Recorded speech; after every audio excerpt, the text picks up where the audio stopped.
Ladies and gentlemen, it has been a while since we've had a discussion, and today we're going to be discussing a movie called Escape Room Tournament of Champions.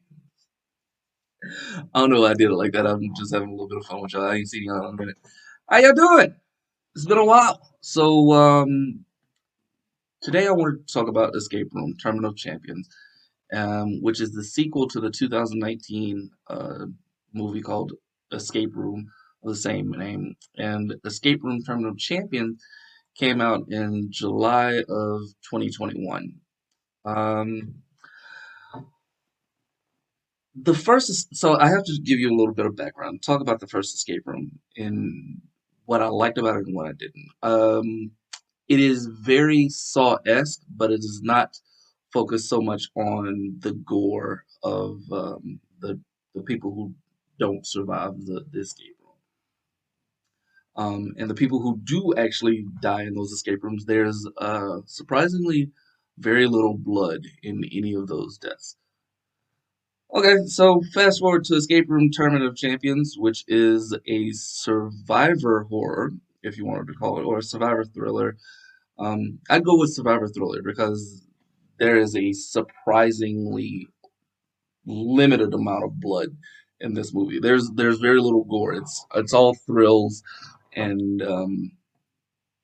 situational danger, but it's never one of those like ah type of situations, right? Premise of the movie is that the corporation who had set up the previous escape rooms now has a group of people who have all survived the escape room since Zoe Davis's escape from the previous movie. So they have now gathered all of their previous escapees into one new escape. It's not an escape room because they go through 4 or 5 escape rooms, so I can't necessarily say it's one escape room. It's multiple. And to go through each one of them, people just had to do different situations and survive different aspects of things. So it's an interesting concept. What I liked about it was the fact that they made it very puzzle inducive, which meant that like every room had a puzzle to solve, which made kind of finding things out a little tricky. Now, this is one thing that I didn't like. They made a lot of leaps in terms of logic for all of the escape rooms. From the train, the beach, the bank, uh, the city street out in the rain, they made a ton of leaps in logic. Like, if I go do this, it'll unlock this, and I can.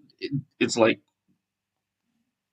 you must be Evil Knievel because Evil Knievel made some leaps, and you were better than him at those leaps in logic. But all in all, it was an entertaining movie. Would I watch it again? I definitely watch it again. Um, I watched this one originally by myself, but I definitely watched this one again with more people.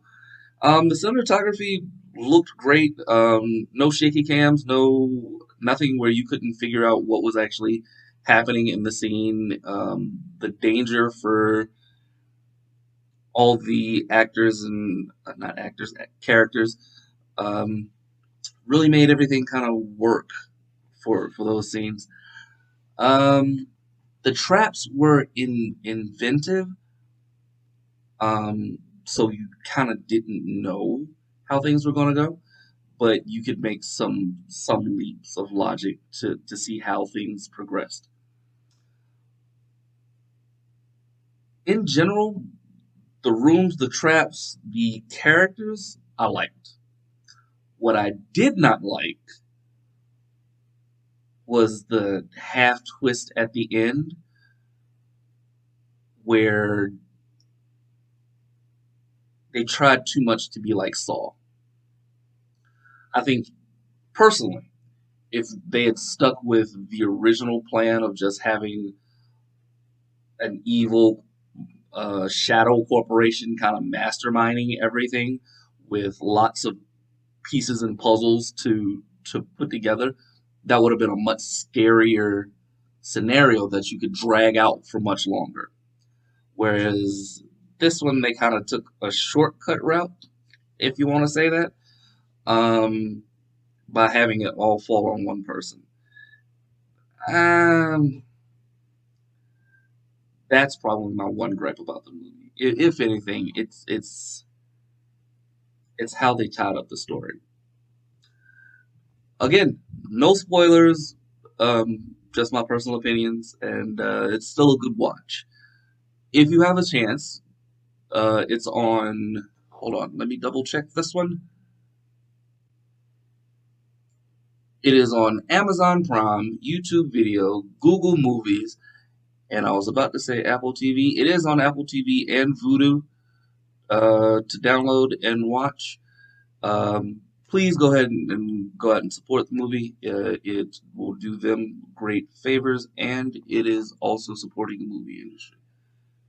Find it how you need to. It's on a lot of platforms, and it is a good watch for the start of Halloween. Let's see what else we find. Thanks for watching, everybody. I'm Mick Manhattan, the Scene Snob, and you can check out the Scene Snobs podcast live every Tuesday at 9 p.m. Eastern, or you can check it out on any podcast platform or our YouTube channel anytime after that. Thank you to our Patreon supporters. Without you, this wouldn't be possible. If you guys want to join, check us out over on thescenesnobs.com. We have links for everything. The Scene Snobs merch store is open. You can check that out too. Links again on the site. Or like, follow, and subscribe on all of our social media. Again, head over to thescenesnobs.com. It's all there for you guys. Love you, and we'll talk to you guys soon.